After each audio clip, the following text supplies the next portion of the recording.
Nous avions vu précédemment dans la séquence précédente la description d'un portrait physique d'une personne, d'un animal quelconque.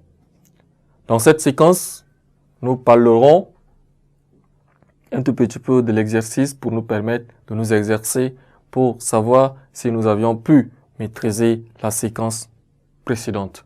Nous avions cité si haut dans la séquence précédente les éléments qui peuvent décrire ou bien faire le portrait d'un ami ou d'une personne quelconque. Dans cette séquence de l'exercice, on nous demande, sur le modèle du texte précédent, si nous nous rappelons bien, dans nos prises de notes, on nous demande de décrire un ami ou un camarade de telle manière qu'on puisse le reconnaître facilement. Si vous me suivez bien, je reprends.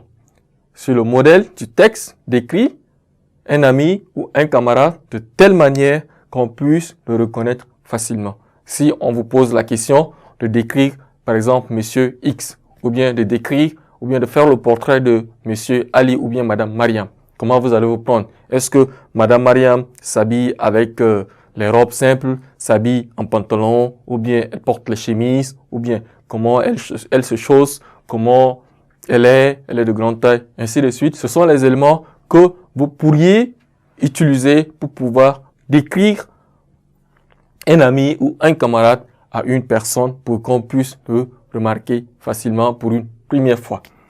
Et la deuxième question, c'était de compléter les phrases suivantes pour faire le portrait de quelqu'un que tu connais en te servant des mots suivants.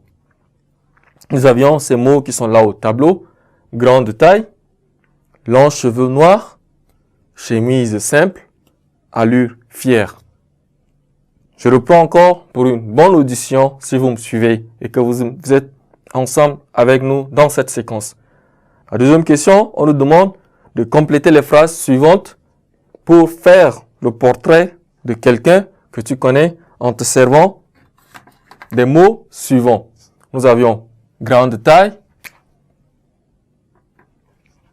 nous avions longs cheveux noirs, chemise simple, allure fière. Ce sont les mots que nous devrions utiliser pour pouvoir décrire ou bien faire le portrait de quelqu'un que nous connaissons. Alors, pour cela, nous avions un exemple que nous allons ensemble réfléchir et trouver une solution pour cela. Dans l'exemple, on nous dit, tu le reconnaîtras à ça. Nous avions les points de suspension que nous devrons remplacer les points de suspension avec un des mots qui se trouve dans les mots proposés. Ensuite, on dit, tu le reconnaîtras à ça. Quel est le mot qu'il faudra le placer à la suite de ça? Ensuite, à ça, quel est le mot qu'il faudra également placer à la suite de ça? À son, quel est le mot qu'il faudra placer à la suite de son? Quel est le mot qu'il faudra placer à la suite de ces? Vous avez parcouru plus haut les éléments qu'il faudra utiliser pour décrire ou bien faire le portrait de quelqu'un. Mais ici, nous avions quelques propositions qu'on nous exige de les utiliser pour pouvoir donner et puis compléter les exemples qui sont devant de nous. Alors, sans plus tarder, nous allons parcourir et essayer de donner les réponses à notre question du jour. On nous dit, nous avons grande taille, nous avons longs cheveux noirs, chemise simple, allure fière. Comment nous pourrions décrire?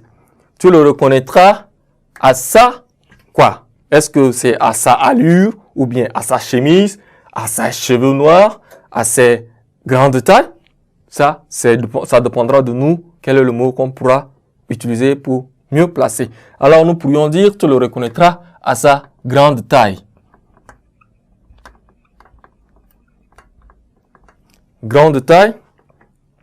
Ensuite, nous pourrions dire, tu le reconnaîtras à sa chemise simple.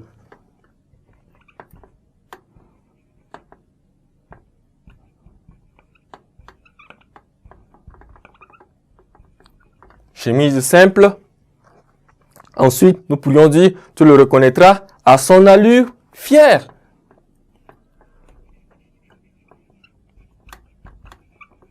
à son allure fière. Et enfin, alors, nous pourrions dire, tu le reconnaîtras à ses longs cheveux noirs.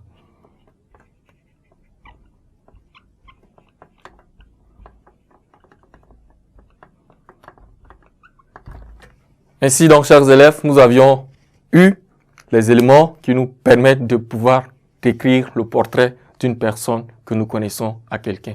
Ne quittez pas la suite dans un instant.